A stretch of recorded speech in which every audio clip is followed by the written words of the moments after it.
အားလုံးပဲမင်္ဂလာပါမြန်မာ News Network ကနေကြိုဆိုပါ၏မြန်မာသတင်းနှင့်နိုင်ငံတကာသတင်းများတင်ပြသွားမည်ဖြစ်သည်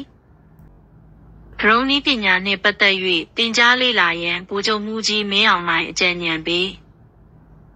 နိုင်ငံတော်စီမံအုပ်ချုပ်ရေးကောင်စီဥက္ကဋ္ဌနိုင်ငံတော်ဝန်ကြီးချုပ်ဗိုလ်ချုပ်မှူးကြီးမင်းအောင်လှိုင်သည်ဇွန်လ29ရက်ဒေသစံတော်ချိန်ညပိုင်းတွင်ဘယ်လာရုတ်နိုင်ငံမစ်မြို့ရှိ Double Tree by Hilton Hall တွင်ပညာသင်နေကြသောမြန်မာတပ်မတော်အရာရှိသင်တန်းသားများနှင့်တွေ့ဆုံပြီးဩဝါဒစကားပြောကြားခဲ့ပါသည်ဤတွေ့ဆုံပွဲအတွင်း၌ဗိုလ်ချုပ်မှူးကြီးကတင်ကြားရေးအတွက်အချိန်နှင့်အရင်းအနှီးကုန်ကျနေခြင်းကိုတန်ဖိုးထားကြောင်းပြောကြားခဲ့ပြီးတည်ယူမှုမှအကျိုးမြတ်ထွက်ပေါ်စေရန်တက်ကြွစွာတက်မြောက်စေရန်တိုက်တွန်းခဲ့သည်ပညာရေးအပေါ်ပြင်စစ်ရေးဆိုင်ရာအတတ်ပညာများကိုလည်းဆွေးနွေးဖလှယ်မှုဖြင့်စုပေါင်းလေ့လာရန်လိုအပ်ကြောင်းသုံးသပ်ပြောကြားခဲ့သည်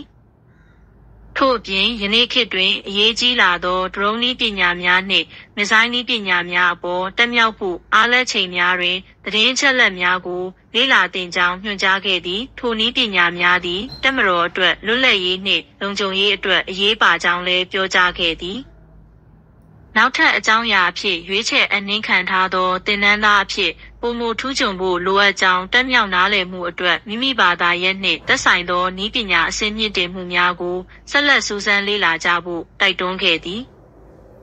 တတိတစ္ဆာနှင့်တာဝန်ရှိမှုသည်တပ်မတော်နှင့်နိုင်ငံတော်အပေါ်တာဝန်ယူမှုအနေဖြင့်အရေးကြီးကြောင်းလည်းဗိုလ်ချုပ်မှူးကြီးကထပ်မံဖော်ပြခဲ့သည်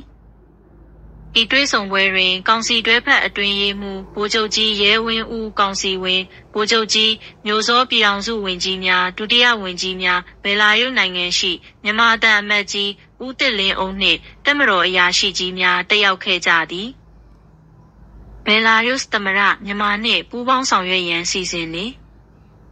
ဘယ်လာရုစ်နိုင်ငံသမ္မတအလက်ဇန်ဒါလူကာရှန်ကိုကမြန်မာနိုင်ငံနှင့်ပူးပေါင်းဆောင်ရွက်မှုများဆောင်ရွက်သွားဖို့စီစဉ်နေတယ်ဟုဇွန်လ29ရက်နေ့တွင်ပြောကြားခဲ့သည်ဤအဆိုသည်သမ္မတနန်းတော်၌ကျင်းပသည့်တွေ့ဆုံပွဲတွင်နိုင်ငံတော်စီမံအုပ်ချုပ်ရေးကောင်စီဥက္ကဋ္ဌနိုင်ငံတော်ဝန်ကြီးချုပ်ဗိုလ်ချုပ်မှူးကြီးမင်းအောင်လှိုင်နှင့်တွေ့ဆုံဆွေးနွေးစဉ်ပြောသည်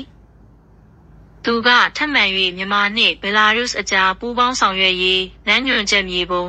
Action Plan တရက်ကိုနည်းဗျူဟာနှင့်မဟာဗျူဟာအတိုင်းရေးဆွဲတည်ဆောက်သွားရန်လိုအပ်ကြောင်းရှင်းလင်းတော်၎င်းနှစ်နိုင်ငံအကြားနိုင်ငံရေးကျန်းမာရေးလူသားချင်းစာနာမှုနှင့်စီးပွားရေးကဏ္ဍများ၌ပူးပေါင်းဆောင်ရွက်ရေးဆန္ဒရှိကြောင်းလည်းဖော်ပြခဲ့သည်အကြောင်းအရာကိုဆက်လက်ရှင်းလင်းခဲ့သောဗိုလ်ချုပ်မှူးကြီးမင်းအောင်လှိုင်ကလည်းနှစ်နိုင်ငံအကြားပူးပေါင်းဆောင်ရွက်ရန်နယ်ပယ်ပေါင်းစုံရှိနေပြီးထိုဆက်ဆံရေးများကိုပိုမိုတိုးချဲ့အောင်ဆောင်ရွက်သွားမည်ဟုပြောကြားသည်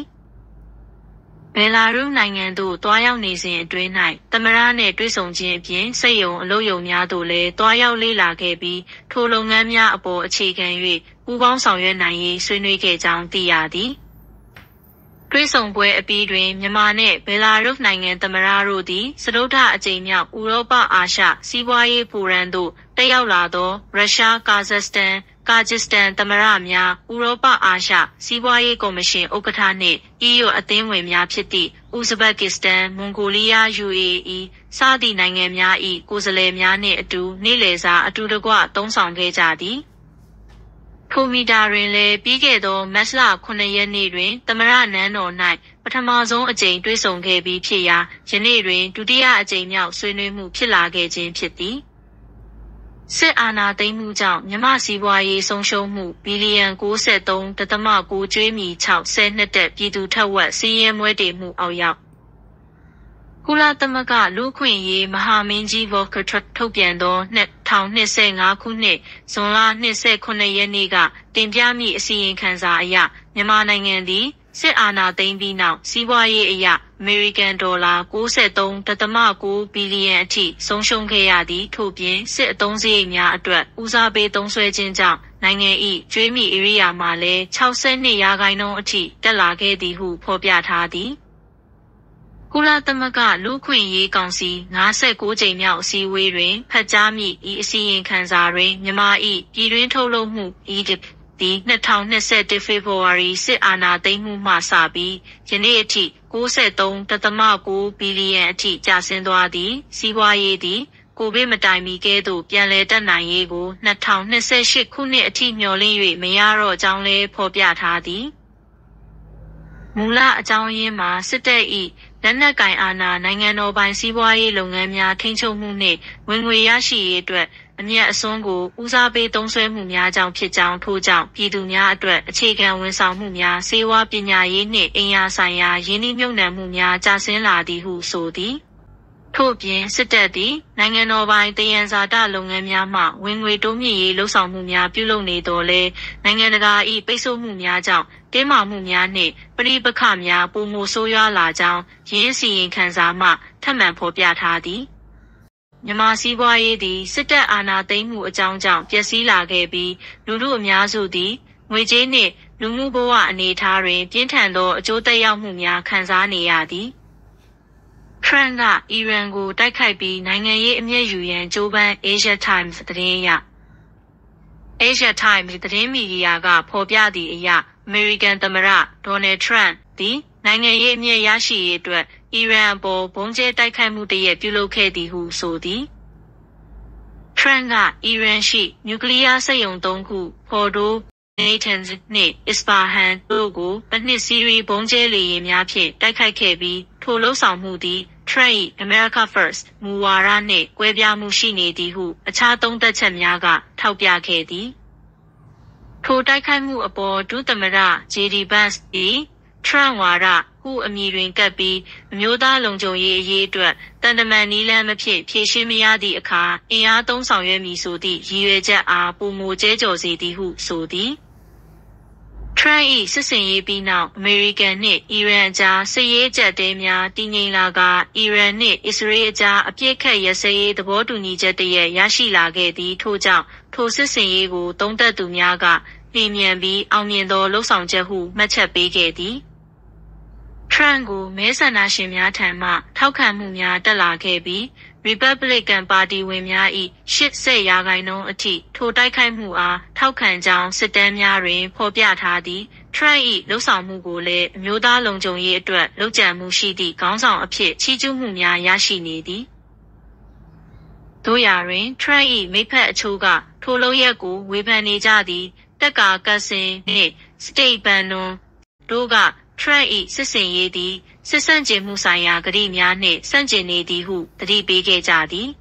တစ်ဖက်တွင် Fox News တွင်တင်ဆက်သူ Hannity နှင့် Levin ကထရန့်၏လှုပ်ဆောင်ချက်ကိုအလွန်အမင်းအမွှန်းတင်ဖော်ပြခဲ့ပြီးအီရန်၏နျူကလ িয়ার အစီအစဉ်ကိုကြီးမားသည့်ခြိမ်းခြောက်မှုအဖြစ်ရှင်းပြခဲ့ကြသည်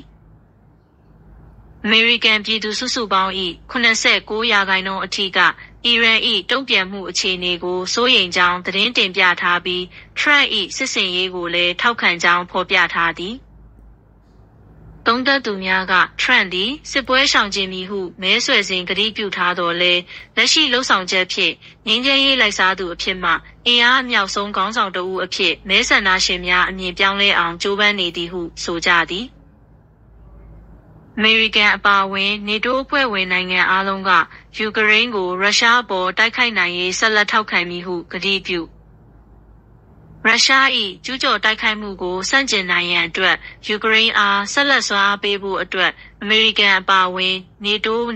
အဖွဲ့ဝင်နိုင်ငံအားလုံးကတည်ကြည်သောကတိပြုထားကြောင်းမဟာမိတ်အဖွဲ့အတွင်းရေးမှူးချုပ်ယန်စတိုဒန်ဘတ်ကဇွန်25ရက်နေ့တွင်Reuters သတင်းဌာနနှင့်တီးသန့်တွေ့ဆုံမေးမြန်းစဉ်ပြောကြားခဲ့သည်။ The Hague မြို့၌ပြုလုပ်ခဲ့သည့်နေတိုးခေါင်းဆောင်များညီလာခံအပြီးတွင်စတိုဒန်ဘတ်က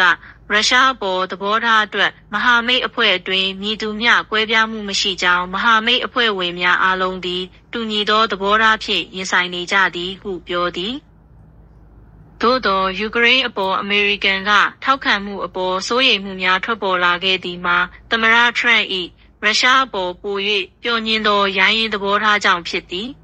ယူကရိန်းအနေဖြင့်ငြိမ်းချမ်းရေးသဘောတူညီမှုတရက်ရရှိလာသည့်အထိတိုက်ခိုက်မှုကိုဆက်လက်အောင်မြင်စွာဆောင်ရွက်နိုင်ရန်မဟာမိတ်အဖွဲ့ဝင်အားလုံးကထောက်ခံမှုကတိပြုထားကြောင်းထို့အပြင်မြည်သည့်သဘောတူညီမှုမဆိုသည်ဟာရေရှည်တည်တံ့မှုရှိဖို့လိုအပ်ကြောင်းအတွင်းရေးမှူးချုပ်ကသက်သေပြောကြားသည်